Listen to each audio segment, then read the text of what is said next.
Bismillahirrahmanirrahim. Assalamualaikum warahmatullahi wabarakatuh.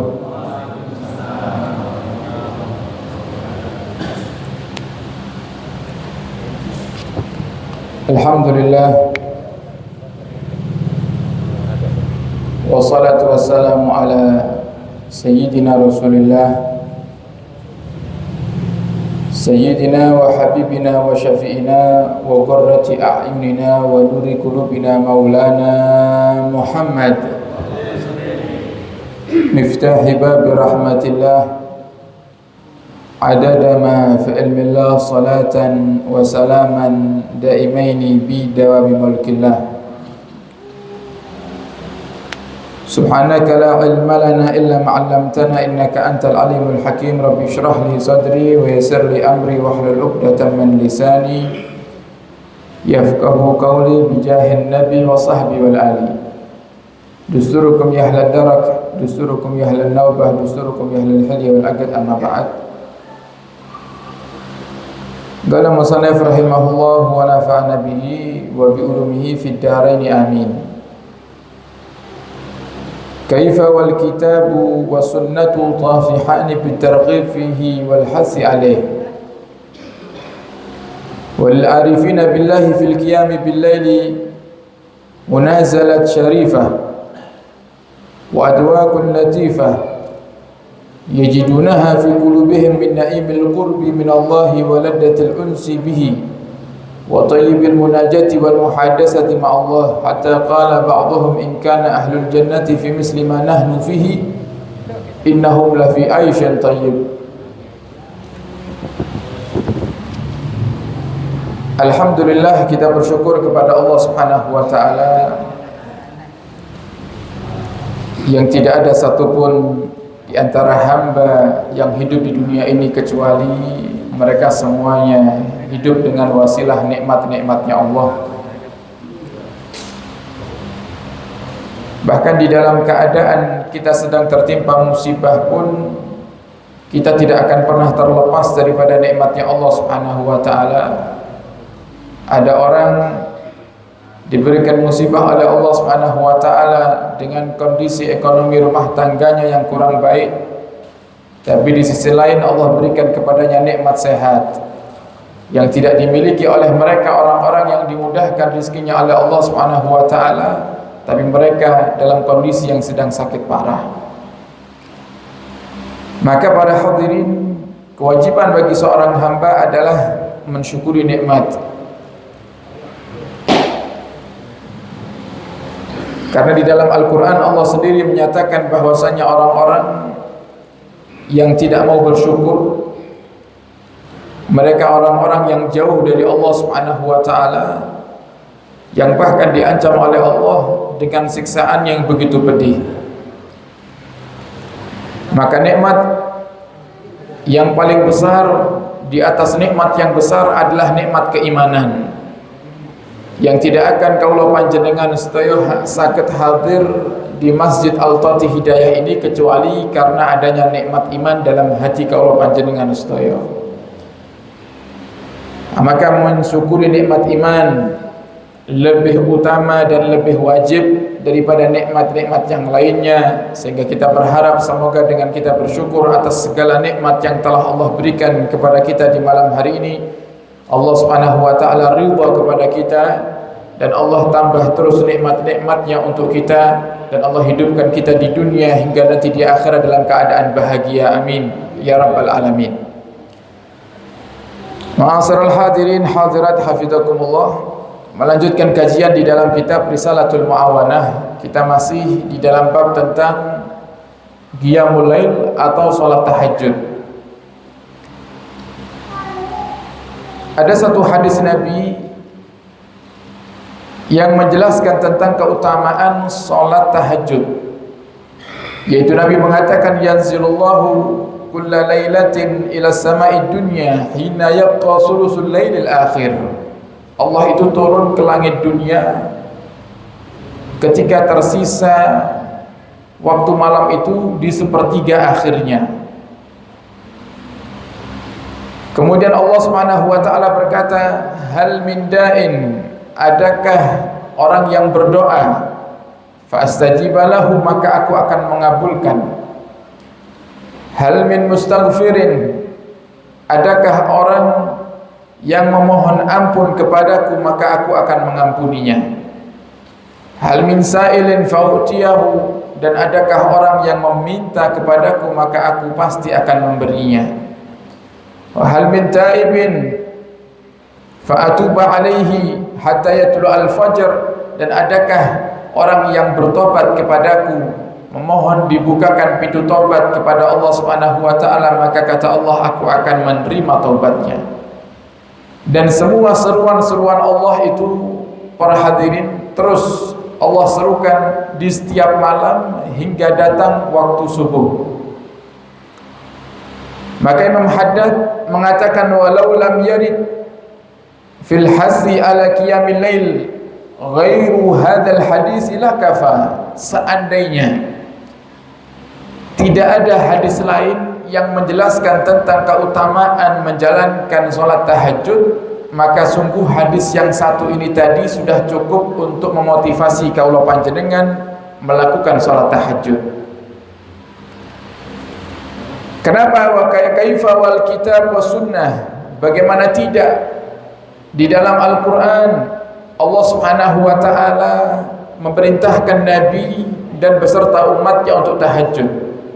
Wa minal laili fatahajjat bihi nafilatan laka asa an yab'asaka rabbuka maqaman mahmuda.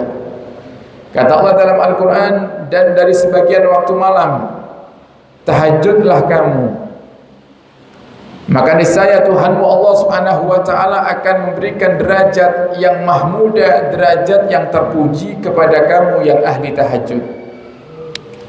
Nah, maka para hadirin, tahajud ini satu ibadah yang istimewa di mata Allah. Sehingga dalam hadis yang juga di beberapa kajian yang lalu kita baca, Nabi Muhammad mengatakan, afdhalus salati ba'dal maktubat salatun bil lail. Paling baiknya solat setelah solat 5 waktu itu adalah solat malam. Dan ibadah yang paling terbaik memang di waktu malam. Bahkan para ulama mengatakan jumi'al khairu kulluhu fil lail, segala kebaikan itu ada di waktu malam. Oleh karenanya jika kita kembali kepada sejarah para hadirin, Nabi kita Muhammad sallallahu alaihi wasallam diberikan oleh Allah hadiah yang paling terindah, satu-satunya hadiah yang tidak pernah Allah berikan kepada nabi-nabi sebelum Nabi kita Muhammad, yaitu sebuah mukjizat yang istimewa yang menjadi sejarah terukirnya diwajibkannya salat 5 waktu pertama kali, yaitu mukjizat Isra dan Mi'raj. Isra dan Mi'rajnya Nabi itu terjadi di waktu siang atau di waktu malam? Malam. Mukjizat yang paling indah yang tidak pernah Allah berikan kecuali kepada Nabi kita Muhammad SAW terjadinya di waktu malam. Nabi kita Muhammad SAW mendapatkan wahyu pertama kali yang sering kita dengar di dalam sejarah, didatangi oleh malaikat Jibril dalam bentuk aslinya. Jadi malaikat Jibril itu ketika datang pertama kali kepada Nabi Muhammad, malaikat Jibril menampakkan bentuk wujud aslinya. Sehingga dalam sejarah kan dikatakan setelah Nabi Muhammad melihat Jibril, Nabi Muhammad kembali ke rumahnya, kemudian berkata kepada Sayyidatuna Khadijah istrinya, Zammiluni, Zammiluni. Dalam riwayat Dathiruni, Dathiruni, selimuti aku wahai Khadijah, selimuti aku wahai Khadijah. Oleh karenanya Allah Subhanahu wa ta'ala juga menyebut Nabi Muhammad dalam Al-Quran dengan sebutan Ya ayyuhal muzammil, karena beliau yang mengatakan Zammiluni, Zammiluni. Dan itu terjadinya pun juga di waktu malam. Dan di antara semua malam yang ada, para hadirin, Allah juga pilih waktu-waktu malam yang istimewa. Di antaranya ada malam Lailatul Qadar. Jadi nggak ada ceritanya siang Lailatul Qadar.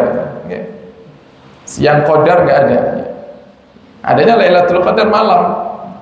Malam 1 Rajab, malam mustajab, malam nisfu Sya'ban, malam hari raya, malam Jumat. Nah, sehingga malam hari itu waktu yang paling istimewa. Wa ma uqidat liwaliyin wilayatun illa bilail, dan tidak ada satupun wali Allah yang diangkat menjadi walinya Allah kecuali di waktu malam. Jadi gak ada ceritanya wali itu diresmikan waktu siang, benar-benar.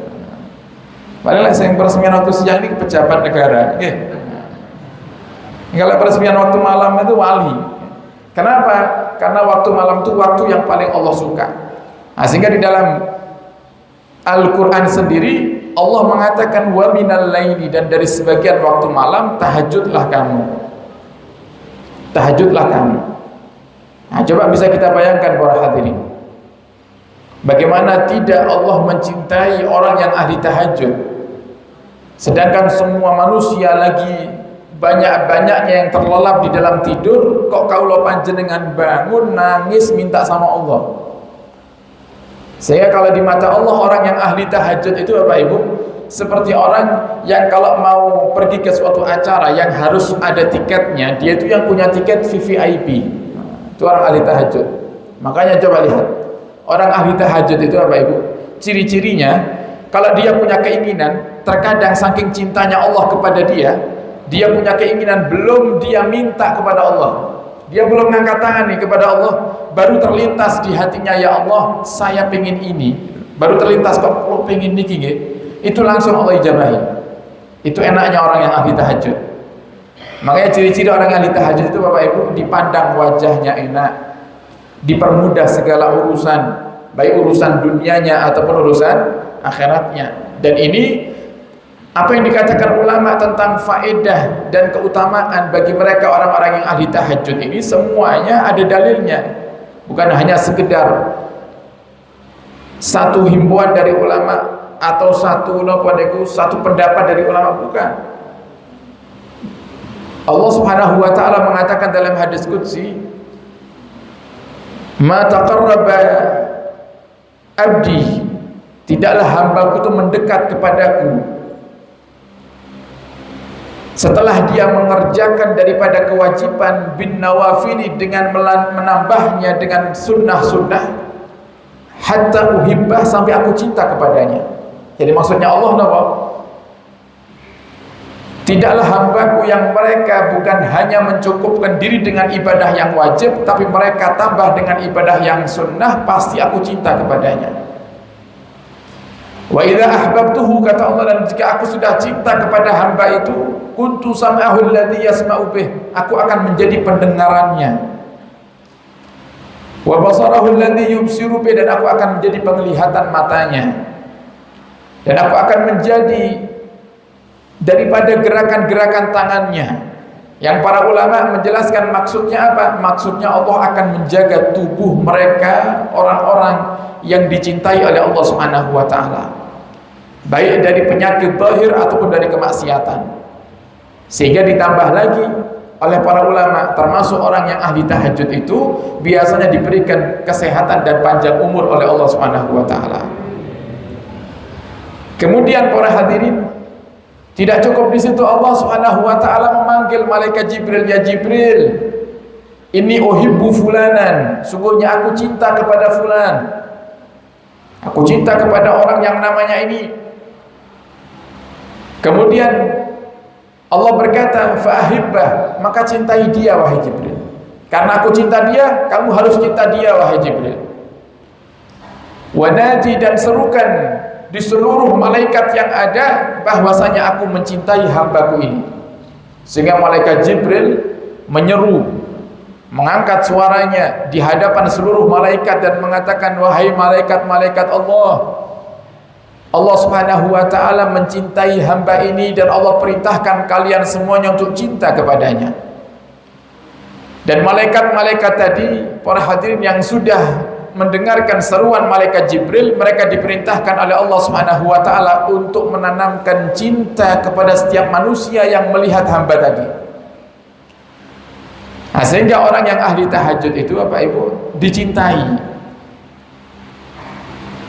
Nah, kalau sudah kita mendapatkan gelar dicintai oleh Allah, sehingga Allah jadikan orang yang melihat kita itu cinta kepada kita, maka bukan hanya urusan akhirat yang akan dipermudah oleh Allah Subhanahu wa taala, tapi urusan dunia kita pun juga akan dipermudah.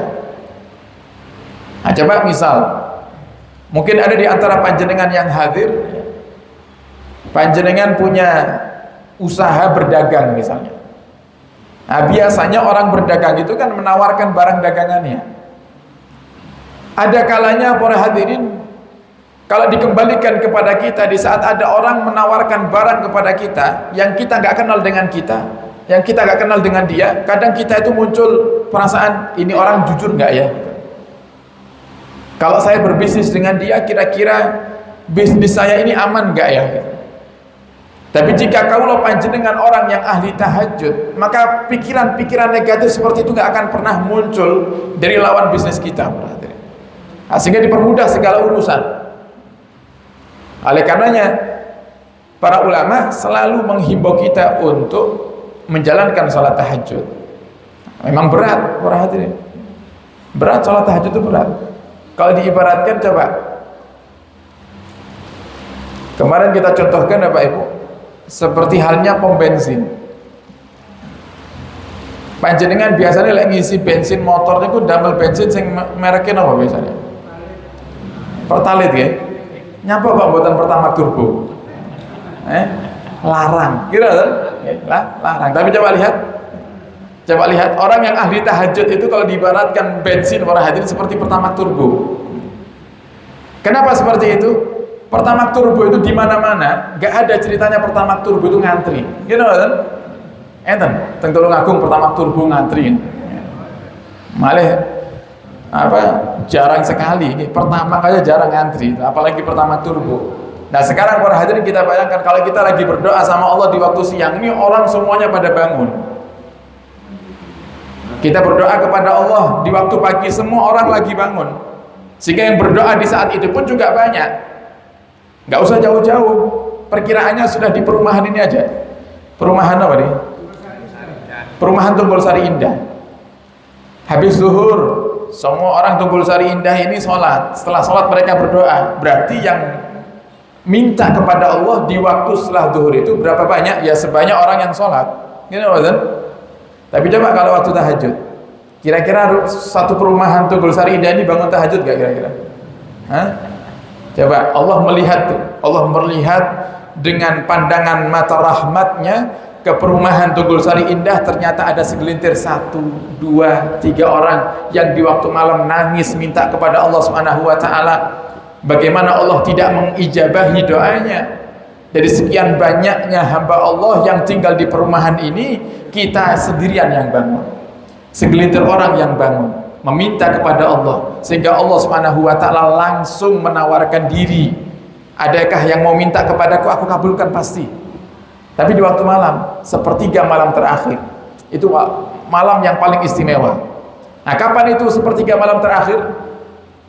Berarti malam itu para hadirin dibagi 3.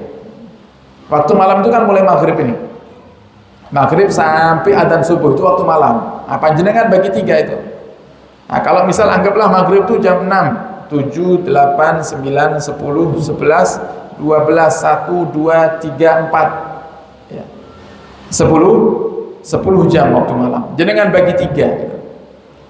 Ambil yang paling terakhir, berarti antara kisaran 3 atau 4 jam sebelum subuh. Berarti mulai kira-kira jam 1, tergantung waktu subuhnya.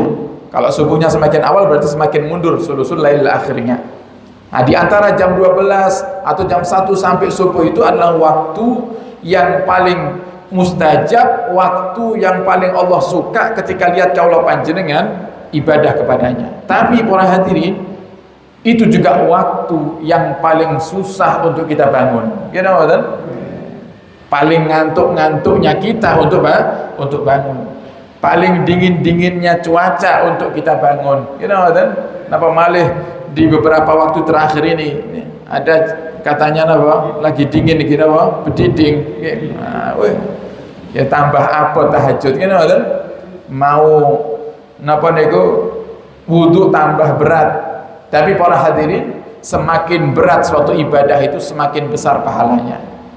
Oleh karena sholat sunnah di waktu siang dengan sholat sunnah di waktu malam berbeda pahalanya. Lebih besar sholat sunnah di waktu malam.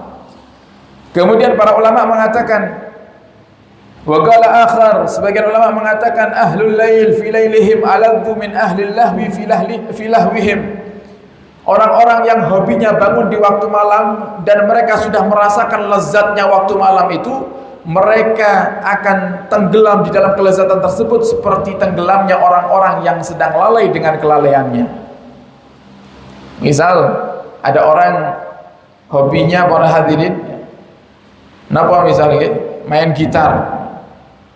Hobinya main gitar. Saking lezatnya dia main gitar sampai dia itu sambil merem nggak tahu siapa yang lewat di depannya. Ada orang lewat di depannya dia nggak kerasa, pokok dia nyanyi aja gitu. Orang yang sholat malam itu juga seperti itu. Kalau sudah merasakan lezatnya sholat malam itu, para hadirin, kok satu malam dia nggak sholat tahajud, seharian suntuk dia akan sumpah gitu. Nah, makanya dikatakan di sini, orang yang sudah merasakan kelezatan salat tahajud itu, sebagian ulama mengatakan mundu arba'ina sanatan ma ghammani syai'un illa tulu'ul fajr. Selama 40 tahun aku tidak pernah merasakan kesumpukan datang kepadaku kecuali datangnya waktu subuh. Saking kepinginnya waktunya itu malam terus. Nah, ini kalau kita lihat dari ucapan ulama ini, para hadirin, dia katakan selama 40 tahun semenjak dia menjadi orang yang ahli tahajud, dia gak pernah sumpah dengan urusan yang lain. Berarti segala urusannya dipermudah oleh Allah Subhanahu wa taala. Rizkinya dipermudah, kesehatannya dipermudah oleh Allah, rumah tangganya diperbaiki oleh Allah Subhanahu wa taala. Yang bikin dia sumpah cuma satu, datangnya adzan subuh. Bukan gak suka dengan sholat subuhnya, tapi dia khawatir kira-kira kula niki ya Allah sakit kepanggih malih dengan sulusul lail akhir yang akan datang atau tidak. Nah, sehingga mereka sedih, mereka sumpah. Kenapa? Khawatir kalau tahajud yang tadi itu menjadi tahajud yang terakhir baginya. Nah, kalau kita kan nggak peduli mau tahajud terakhir, mau kedua, ketiga, ngantuk seturu aja. Nah, ini coba. Wa hadzal naim la yakunu illa ba'da tajarru'il mararat. Dan kelezatan sebuah ibadah itu, Bapak Ibu, tidak akan bisa kaulah panjenengan dapatkan dan rasakan kecuali dengan kita telah menelan kepahitan. Coba orang yang sudah istiqamah sholat berjamaah di masjid, sholat berjamaah bagi dia hal yang mudah. Tapi bagi yang belum istiqamah berat, para hadirin. Orang yang sudah istiqamah puasa sunnah, kemudian satu hari masuk bulan Ramadan, awal Ramadan bagi dia satu hal yang biasa, gak berat dia. Tapi coba lek awake dhewe ora tahu poso sunnah belas, Senin Kamis tidak, apalagi Daud. Senin Kamis enggak, kadang puasa yang tahunan yang enggak. Kemarin ada Tasu'a Asyura enggak puasa. Sebelum Muharram ada Tarwiyah Arafah enggak puasa. Ada Ayyamul Bid, pertengahan bulan, atau yang disebut dengan puasa putih. Nah, puasa putih itu bukan puasanya kok warnanya putih kan, bukan. Puasa di pertengahan bulan. Puasa di pertengahan bulan Ayyamul Bid 3 hari. Nah, kita enggak pernah melakukannya. Begitu datang Ramadan, hari pertama pripun kira-kira? Nah, gimana hari pertama? Setiap jam tanglet datang bojone, Bu wis adzan maghrib apa urung? Kenapa? Karena nggak pernah puasa. Tapi bagi yang puasa satu hal yang biasa itu. Kenapa? Sudah merasakan kepahitan di awal mereka berusaha untuk istiqamah beribadah. Nah, maka sama para hadirin, kita sholat tahajud itu kita nggak akan pernah bisa merasakan kelezatan sholat tahajud kecuali dengan kita istiqamah. Yang artinya apa? Pertama kali sholat tahajud pasti pahit, pasti ngantuk. Dan biasanya terjadinya itu bukan di hari pertamanya, justru hari kedua, ketiga biasanya. Kalau pertama kali itu semuanya orang yang sifat wataknya manusia itu, para hadirin, ketika mendapatkan satu hal atau melakukan suatu hal yang baru itu pasti semangat. Pasti semangat.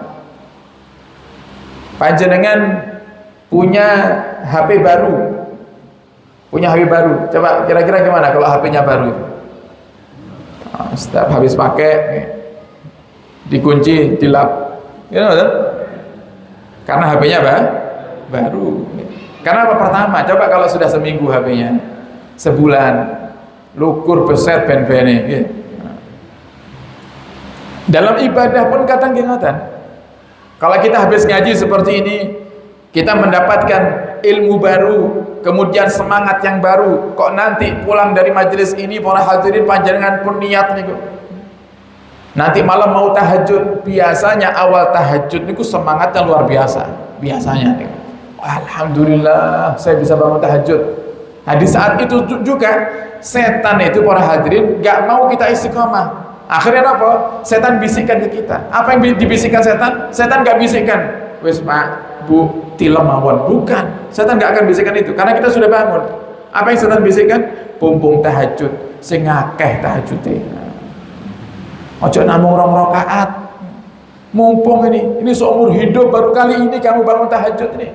Jangan 2 rakaat, tambah 10 rakaat, 20 rakaat, 30 rakaat.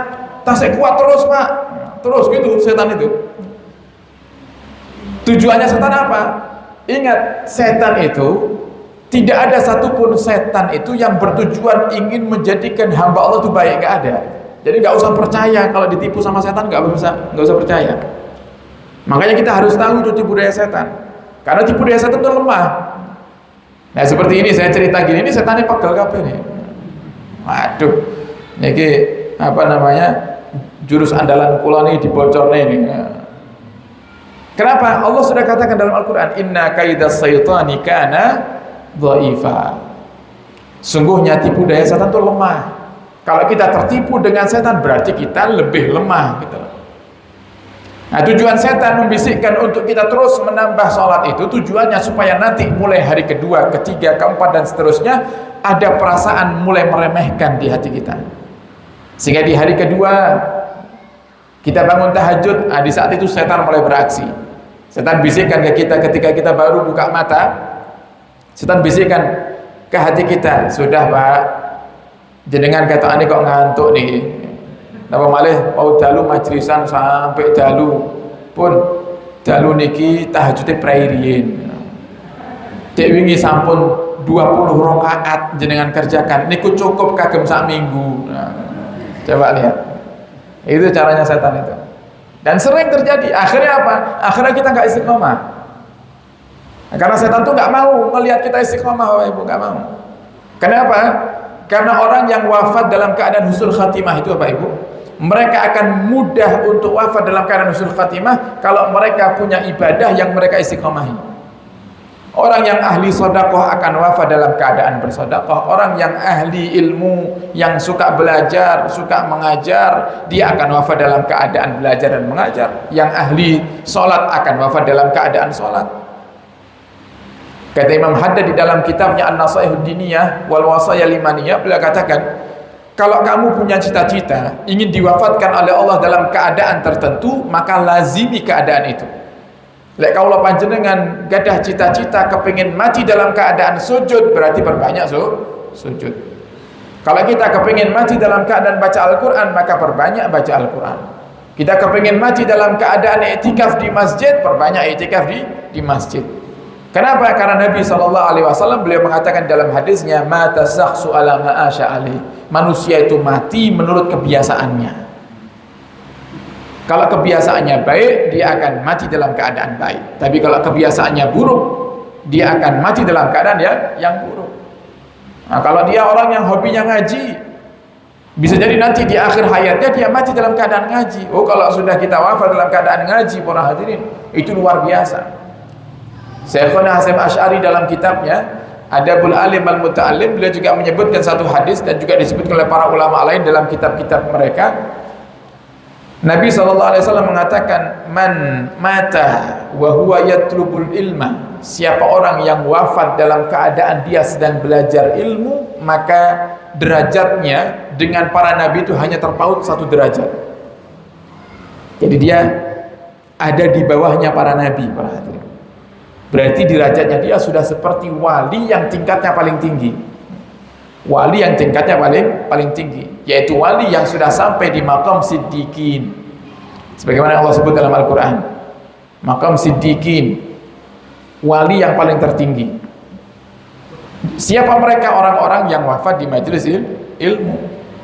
Bagaimana kita bisa mendapatkan gelar itu, mendapatkan keistimewaan wafat di majelis ilmu? Ya, yang sering hadir majelis ilmu.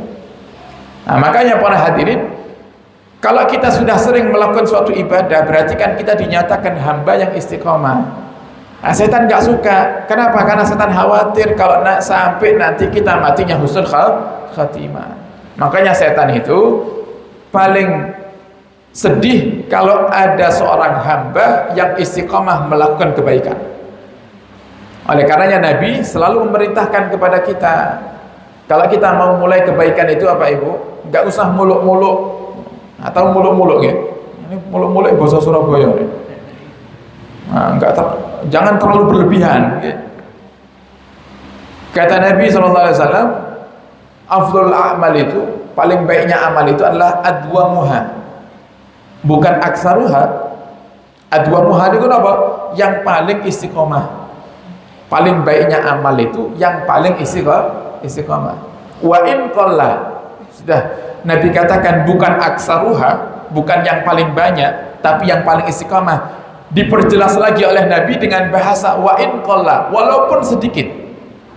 Allah niku lebih senang lek kalau panjenengan istiqomah walaupun hanya tiap malam 2 rakaat tapi tiap hari, daripada kita 100 rakaat tapi cuma seumur hidup sekali. Jadi Allah lebih senang yang sedikit tapi istiqomah. Nah, kenapa? Nanti hadiahnya husnul khatimah. Nah, maka para hadirin, untuk merasakan lezatnya tahajud itu butuh perjuangan, butuh mujahadah, melawan hawa nafsu, ngelawan tidur, ngelawan nikmatnya ranjang, nikmatnya kasur, nikmatnya AC, dilawan semuanya. Nah, baru kita akan bisa merasakan lezatnya istiqamah dan lezatnya salat tahajud. Nah, yang jadi pertanyaan itu para hadirin, nah ini yang kadang bikin hati itu, ya Allah, apa bisa hamba yang seperti ini yang banyak dosa itu bisa merasakan lezatnya ibadah kepadamu? Ada Sayyidina Utbah, beliau berkata, kabatu qiyamal lail isrina sanatan wa tana'amtu bihi isrina sanatan ukhra. Aku itu mujahadah salat malam, melawan hawa nafsu, melawan ngantuk, melawan capek, melawan musim yang dingin. Selama 20 tahun saya bangun mujahadah untuk salat tahajud, baru setelah itu saya bisa merasakan lezatnya salat tahajud. Setelah 20 tahun. Ya kira-kira lah awake dhewe pirang tahun ya kira-kira. Dan ini walinya Allah loh, tahajud 20 tahun baru bisa ngerasakan lezatnya. Loh kalau kita ya Allah, jadi 50 tahun gak lezat-lezat kita nih, okay? Nah, kenapa? Ya karena beda gitu. Tapi ya kita harus usaha itu. Kita harus usaha. Tapi kalau janjinya Allah, keutamaan-keutamaan yang Allah janjikan bagi mereka orang-orang yang tahajud akan Allah berikan kepada mereka. Dalam keadaan mereka merasakan kelezatannya atau belum, Allah akan berikan kepada mereka. Dan itu yang kita harapkan. Kemudian fa'in kulta. Nah, biasanya kalau sudah kita bahas tahajud ini akan muncul beberapa pertanyaan. Fa'in kulta, jika kamu bertanya, madza aqra'u fi salati billail? Ustaz, apa yang harus saya baca di dalam salat saya di waktu malam? Berapa rakaat dan berapa rakaat yang harus saya kerjakan? Fa'lam, maka ketahuilah anna Rasulullah sallallahu alaihi wasallam lam yuwadzib fi tahajjudihi ala qiraati syai'in makhsus.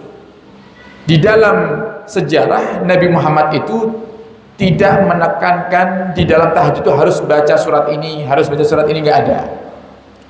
Jadi bebas. Mau pakai surat favorit juga boleh. Kenapa surat favorit itu? Kulhu, yeah. Surat favorit boleh, nggak jadi masalah. Tapi kalau kita sudah punya surat favorit kulhu, ya diniati bukan karena cari mudahnya, cari pendeknya, tapi karena cinta dengan surat kulhu. Dulu ada sahabat Bapak Ibu, kalau disuruh ngimam itu selalu baca kulhu. Ngimam loh. Coba kalau kita, walaupun damel imamah itu, damel gamis, kemudian khutbah Jumat suruh jadi imam Jumat mau kulhu, kira-kira berapa? Pasti makmum iki imamin ndak niat belas iki. Kok Jumatan mau kulhu. Loh, dulu ada sahabat itu malah hadirin kalau sholat selalu baca kulhu. Sampai ditegur sama sahabat. Ya fulan, kenapa kamu ini kok hobinya baca kulhu aja gitu. Kemudian dia katakan karena saya cinta sama kulhu. Nah, kemudian sahabat yang tadi negur itu lapor ke Nabi. Ya Rasul, ini sahabat jenengan ini lek ngimami teng masjid di kampung itu wahai Rasul selalu kulhu aja. Padahal dia tahu surat yang lain, dia hafal surat yang lain. Dipanggil sama Nabi Muhammad. Nah, dipanggil sama Nabi ditanya, "Ya fulan, kenapa kamu ini kalau ngimami kok baca kulhu terus?"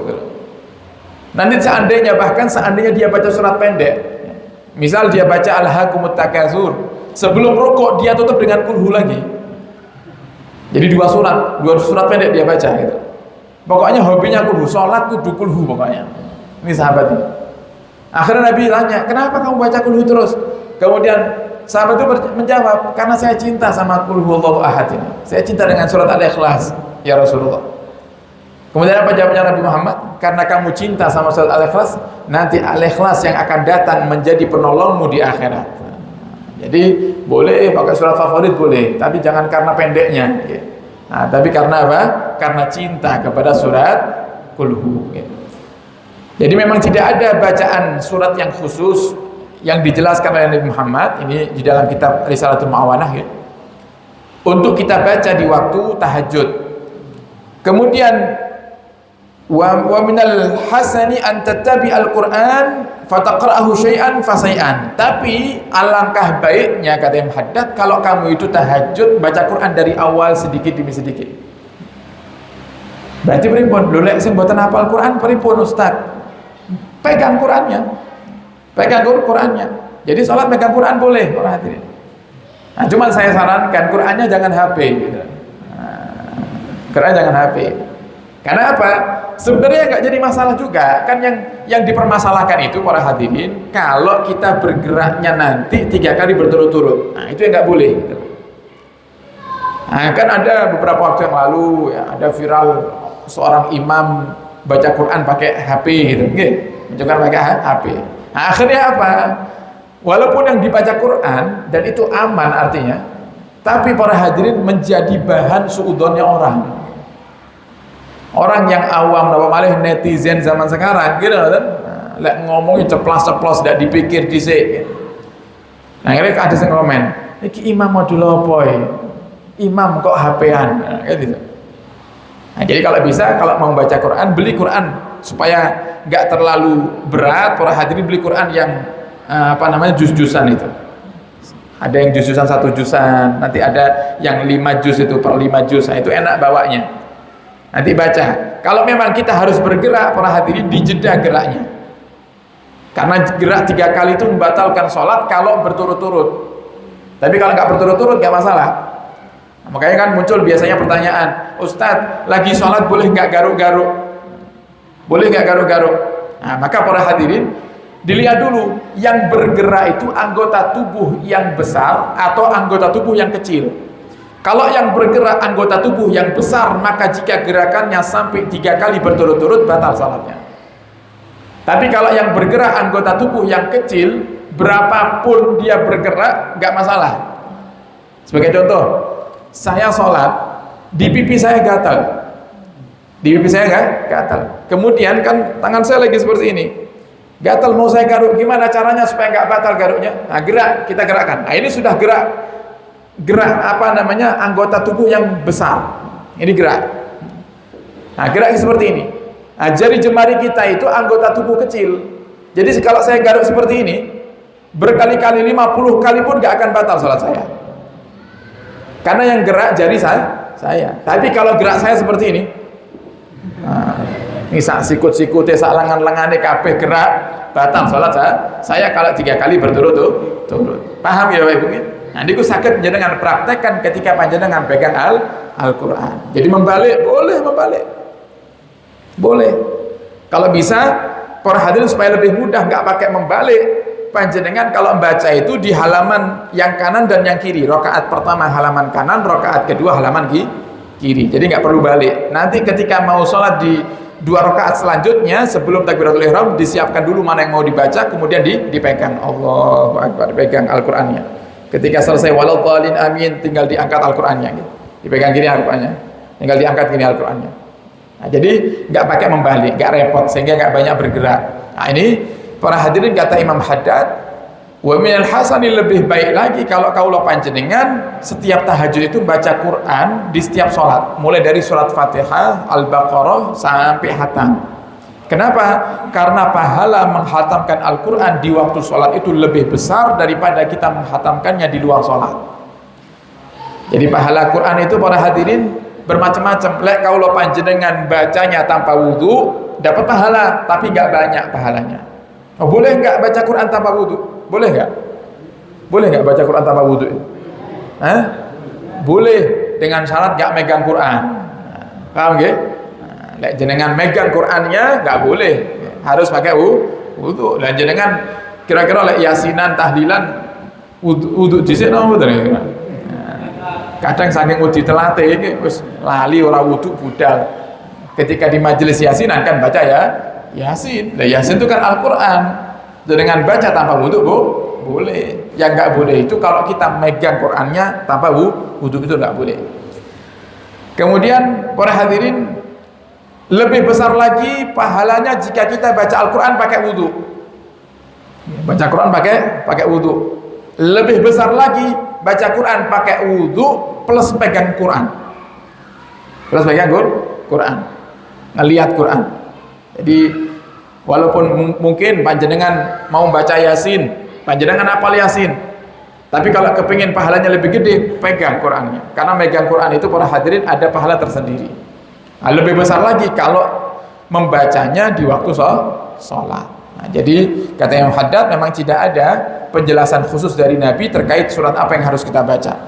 Kemudian hatta takhtima fi syahrin, sehingga kamu bisa menghatamkannya dalam sebulan atau lebih sedikit dari sebulan atau lebih banyak daripada sebulan setengah sudah hatam. Nah, itu dirutinkan. Wa amma adadul rakaat, sedangkan jumlah rakaatnya fa aksar maruwiya min qiyami Rasulullah SAW salas asyar rakaat. Ada riwayat Nabi Muhammad itu salat malamnya 13 rakaat. 13 rakaat, dan itu sudah dengan witirnya itu. Sudah dengan witirnya.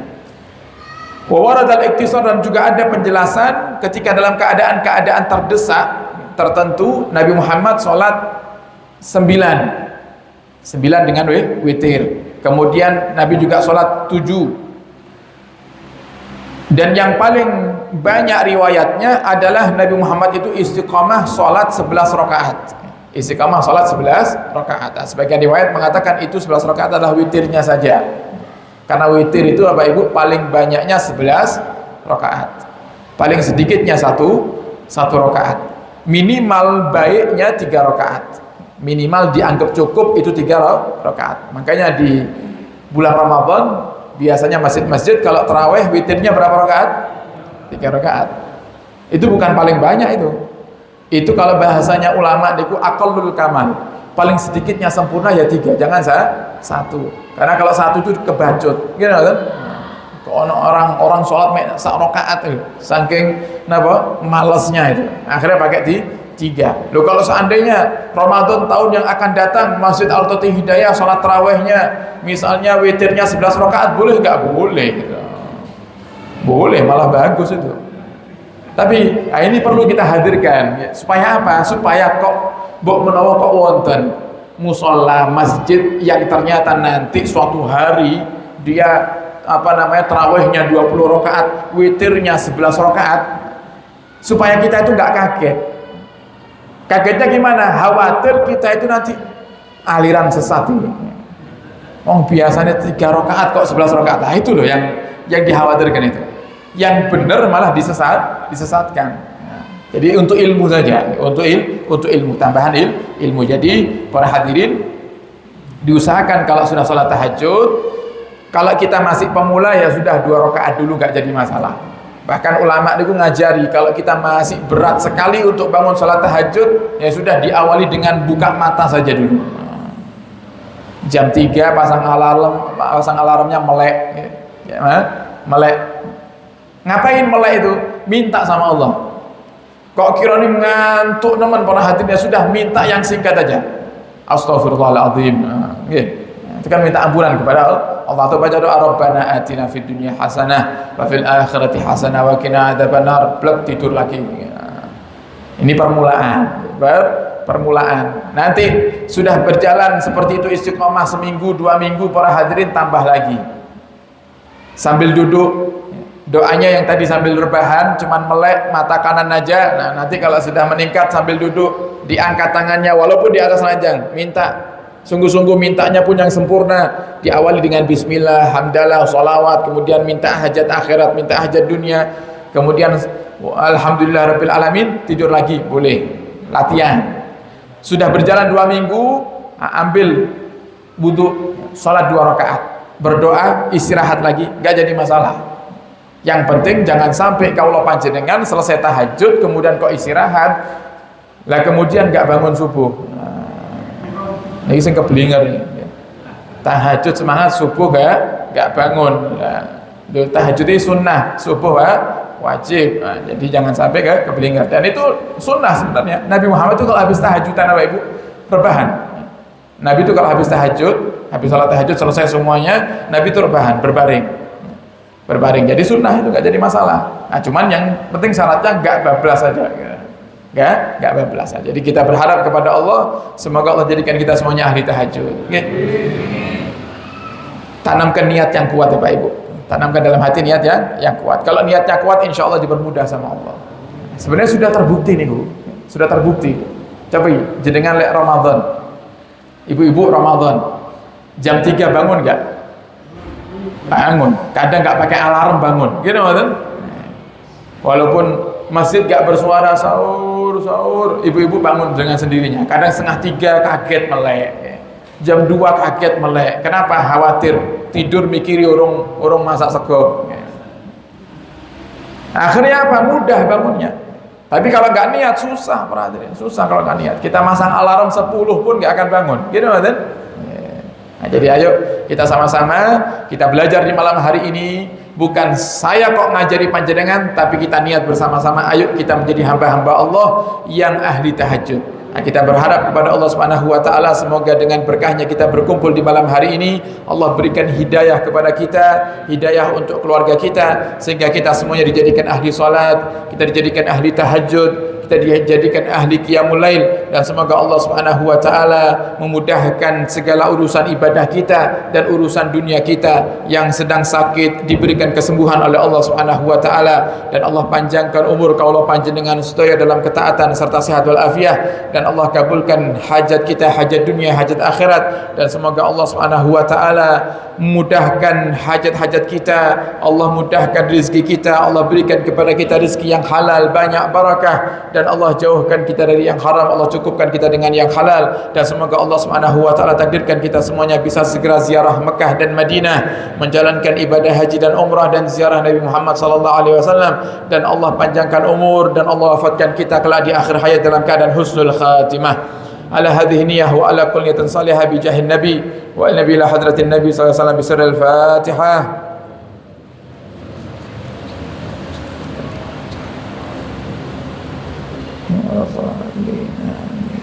Dan ada sedikit pengumuman para hadirin, mohon doa untuk pembangunan gedung Majelis Asy-Syifa yang akan kita gunakan sebagai pondok pesantren. Nah, saat ini bangunan berhenti sementara karena memang kondisi kasnya minus para hadirin. Nah, yang paling saya butuhkan daripada panjenengan semuanya adalah doa. Kata Nabi Muhammad, doa silahul mu'min. Doa itu senjatanya orang-orang yang beriman. Nah, insya Allah dengan kita kompak mendoakan, saya yakin dengan berkahnya doa-doa panjenengan, Allah akan cukupi semua kebutuhan pembangunan sampai pondok pesantren berdiri, dan minusnya saat ini pun juga segera akan Allah lunasi insya Allah. Amin ya rabbal alamin. Kemudian para hadirin, kami juga mohon doa untuk semua program Majelis Asy-Syifa. Kita banyak program, diantaranya ada program sebentar lagi Ahad yang akan datang ini program berbagi kepada anak-anak yatim dan duafa.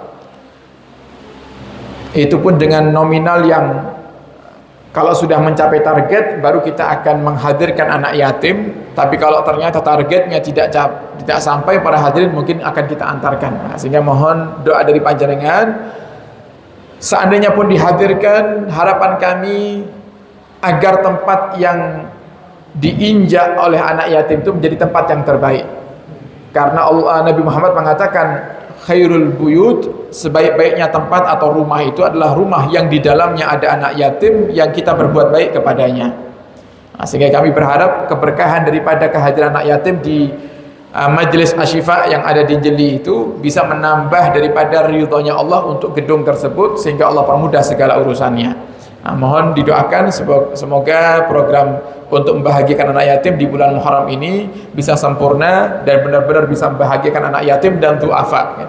Kemudian para hadirin, ini juga informasi, ini bukan informasi yang kemudian kita mencari keuntungan dunia, tidak. Sehingga saya berani menyampaikannya di masjid, karena di dalam hukum Islam para hadirin nggak boleh membicarakan urusan dunia di dalam masjid.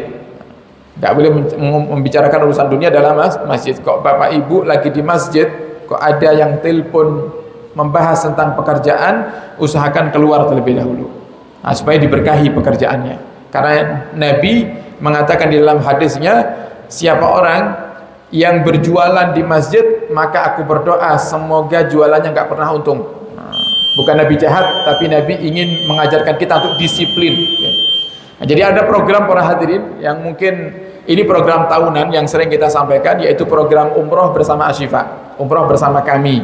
Ini kita nggak ngambil untung pribadi, nggak ada untung pribadi, semuanya para hadirin murni berkhidmah, dan harga yang kita dapat dari travel kita up untuk kebutuhan manasik panjenengan, kebutuhan kendaraan panjenengan nanti dari Tulungagung ke Bandara Juanda, Juanda Tulungagung, dan kebutuhan konsumsi dalam perjalanan. Kalau ada sisa, kita minta ridho kepada para jamaah yang ikut umroh itu untuk diinfakkan perjuangan dakwah Nabi Muhammad. Jadi nggak ada masuk ke kantong pribadi, nggak ada, semuanya murni untuk perjuangan dakwah Nabi kita Muhammad SAW. Nah, ini ada program baru para hadirin, insya Allah umroh bersama kami dan Sarifah istri kami para hadirin di bulan Januari ya, di bulan Januari dengan lama hari 14 hari. Nah, programnya 14 hari, insya Allah. Ini ada kabar terbaru juga di Juanda Surabaya, sekarang sudah ada pesawat Garuda, sehingga kita akan pakai pesawat Garuda yang harganya juga tidak berbeda jauh dengan pesawat Lion, karena Lion per tahun ini mulai naik harganya. Nah, sehingga kita lebih milih harganya mirip-mirip, tapi pelayanannya kan berbeda. Kita lebih milih Garuda karena lebih nyaman, katanya seperti itu. Katanya Garuda lebih nyaman, sehingga kita pakai pesawat Garuda dengan program 14 hari para hadirin di bulan Januari 2026. Dan itu sudah masuk semuanya, makan 3 kali, hotel Makkah Madinah, perjalanan panjenengan Tulungagung Surabaya, Surabaya Tulungagung, kemudian manasik, kemudian juga perlengkapan dengan biaya 31.900. Programnya 14 hari. 31.900 dengan program 14 hari. Monggo engkang ngarsane umrah bersama kami dan niat juga untuk berjuang dengan Nabi Muhammad SAW, saged segera menghubungi Pak Haji Mursodo atau Mas Akbar, dan kita berharap semoga semua yang hadir di sini diberikan rezeki yang berlimpah oleh Allah, sehingga kita bisa bersama-sama ziarah Makkah dan Madinah insyaallah. Amin ya rabbal alamin.